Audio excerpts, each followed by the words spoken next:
Today we've got the Teenage Engineering OPZ as well as the iPad here, and that's because I'm going to show you guys how to kind of create a sidechain effect, particularly in the chord track. Now, if you don't know what sidechaining is, basically it's how we get that kind of pumping action that is very common in a lot of electronic music. A lot of times the backing synth, in this case we're going to use the chord track, will kind of pump along with the bass drum, so it's going to kind of sound like this.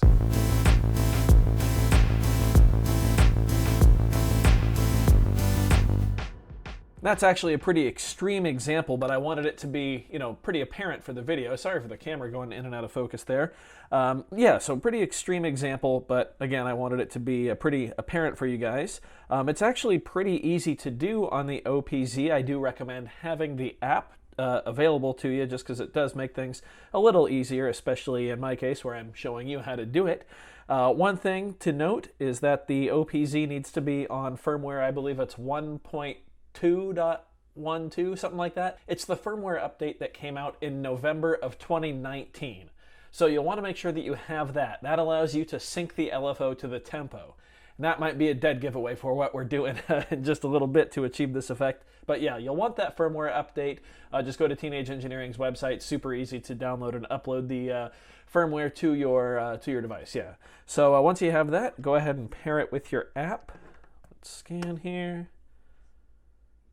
Connecting, connected, cool. Now, let's go into the OPZ here. All right, so I've got a blank project pulled up.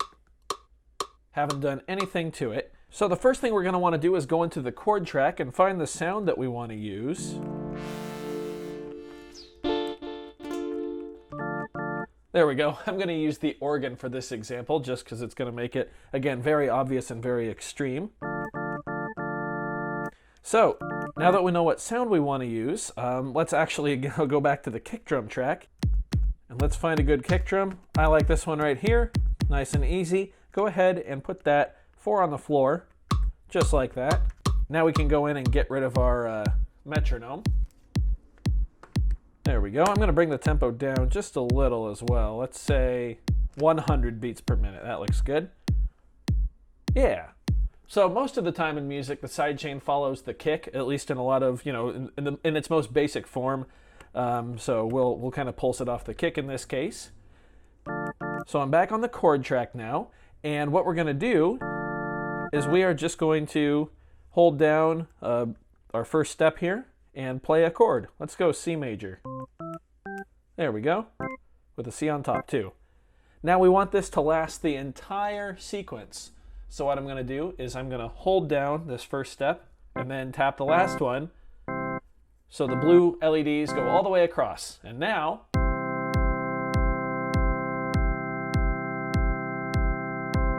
it's going to last the entire measure, the entire pattern.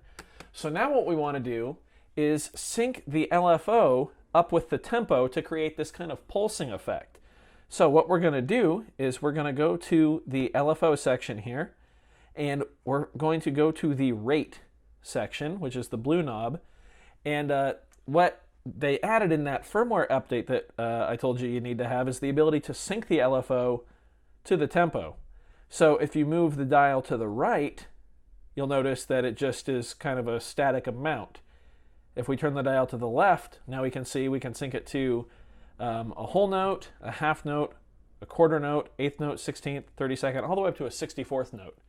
So in this case, we're going to do quarter notes because that's what we put our kick drum on 1, 2, 3, and 4. Now we need to change our destination.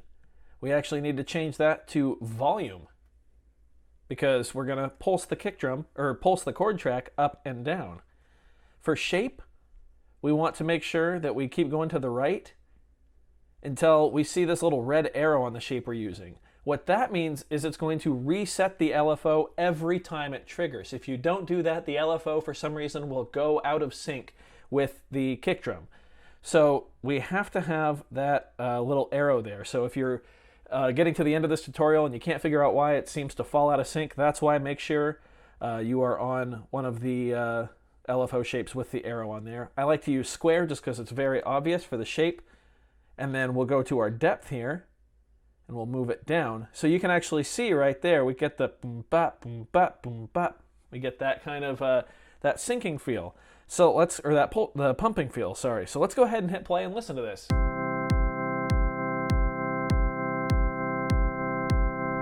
You can already hear it going up and down with the kick drum to the tempo of the song, of the track. Now what you can do is keep playing that and just play with the dials and just try to tweak in the sound that you like. This is actually pretty good for me. We can get really extreme with it. You can go the other way, that doesn't really work. I like it about right there. That's pretty good. And you can also, again, mess with the shape. Just make sure that the shape you select has that little arrow on it. So triangle is going to sound like this.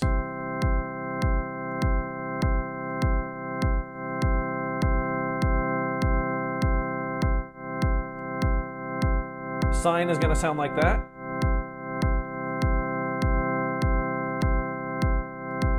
Square obviously works the best, but if you're going for kind of an inverted feel, triangle or sine will also work just fine. And of course, this is all just a suggestion. It's just kind of, I'm trying to convey the basic concept of it. However you guys want to take this, you know, a step further and do what you want to do with it is up to you.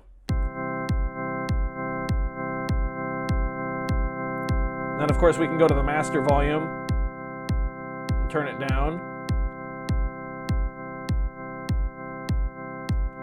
There we go, I quite like that. I think that's pretty nice. So there you have it. That's how you can create that kind of pumping sidechain effect on the Teenage Engineering OPZ. Now, of course, if you have your own samples on there or anything like that, there's other ways to get that kind of sidechain feel. But this is the easiest, and this will work with just about any of the synth tracks on the OPZ. It's just, again, easier to demonstrate on the Chord track because it sounds the best, in my opinion. Yeah, I hope you guys enjoyed that little tutorial. If you did, if you found this one helpful, go ahead and leave a like on the video. If not, you can leave a dislike, that's okay too. Doesn't hurt my feelings, just makes me try that much harder next time. If you have any questions, just feel free to leave them down in a comment down below. Also, if you have any suggestions for what you'd like to see me cover about the OPZ or any of the other gear I use here on the channel, let me know in a comment down below. Thanks so much for being here. Thanks for watching. We'll see you next time. Bye.